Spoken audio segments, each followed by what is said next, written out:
Tatlong Pilipino ang kabilang sa 19 na taong nasawi sa sunog sa isang mall sa Doha sa bansang Qatar. Sugatan sa naturang pangyayari ang isa pang OFW. Nakatutok si Marisol Abduraman. Hindi magkanda o gaga ang mga otoridad sa pag-apula sa naglalagablab na apot na lumalamon sa gusali ng Villaggio Mall sa Doha, Qatar kahapon. Sa 19 na patay, 13 ay mga bata. Kasama sa mga nasawi ang 3 Pilipinong guro ng Gempansi Nursery School na kinilala ng ating embahada sa Qatar na sina Maribel Orozco, Margie Yekiek at Julian Soco.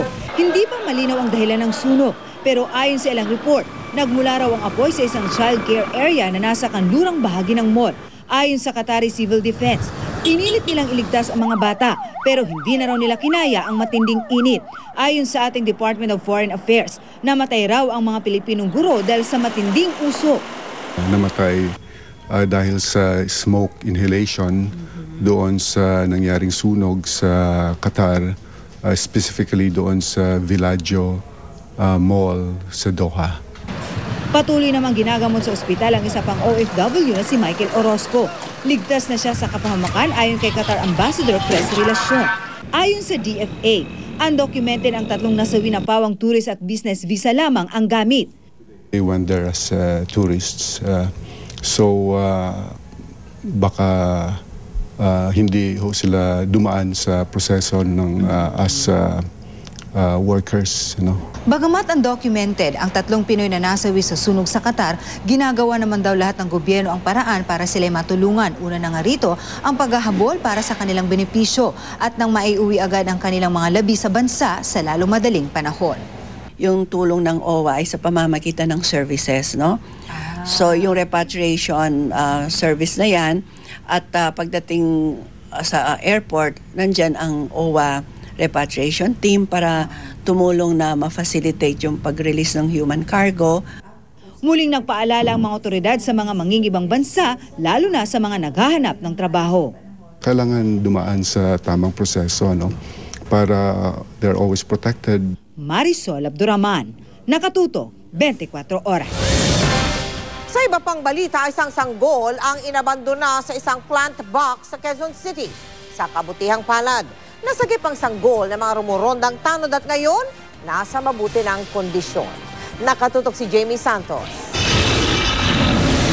Siya ang babaeng sanggol na iniwan sa plant box sa isang kalye sa barangay E. Rodriguez, Quezon City kagabi. Muli namin siyang binalikan kanina sa Social Welfare Office ng Quezon City Hall para kamustahin. Tinawag siyang baby girl ng mga nakapulot sa kanya. Malusog at nasa mabuting kondisyon na raw si baby girl na tinatayang mag-iisang buwang gulang. Malakas nga raw uminom ng gatas si baby girl. Healthy naman siya. Pati yung, mayroon na nga siyang bakuna eh. Oo. So, alaga Tapos, alagang baby daw ito. Kasi pati yung pagkatanggal ng puso niya malinis. Masayahing sanggol nga raw si baby girl, tumutugon kapag kinakausap. Kaya naman natutuwa ang mga nakapulot sa kanya. Pero tahimik naman siya eh, kahit nakaranda ko siya. Mula sa Barangay Hall, inilipat ng Quezon City Social Welfare sa pangangalaga ng isang pribadong child placing agency si baby girl. Sa loob daw ng 3 hanggang 6 na buwan, kundi babalikan ng tunay na magulang si baby girl, ilalagay nito sa hani ng mga batang pwedeng ampunin. Dadalhin namin siya sa isang lugar na safe siya, and then from there, kahit pa paano, hahanapin pa rin ng mga magulang, no? So i-exhaust ang lahat ng bagay kung saan o panawagan para mahanap ang magulang. Kung hindi mahanap, then mag-stay ang bata sa institution. Kaya naman panawagan ng mga nakapulot kay baby girl. Sana may maayos na pamilyang makakuha sa kanya. Jamie Santos, nakatutok 24 oras.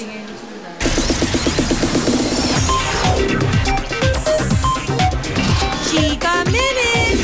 Lalo daw bumubuti ngayon ang kondisyon ni Comedy King Dolphy. Pero kwento ni Jaja Padilla, hindi niya maiwasang mapikon kung minsan sa mga nagpapakalat ng chismis tungkol sa kalagayan ng Comedy King.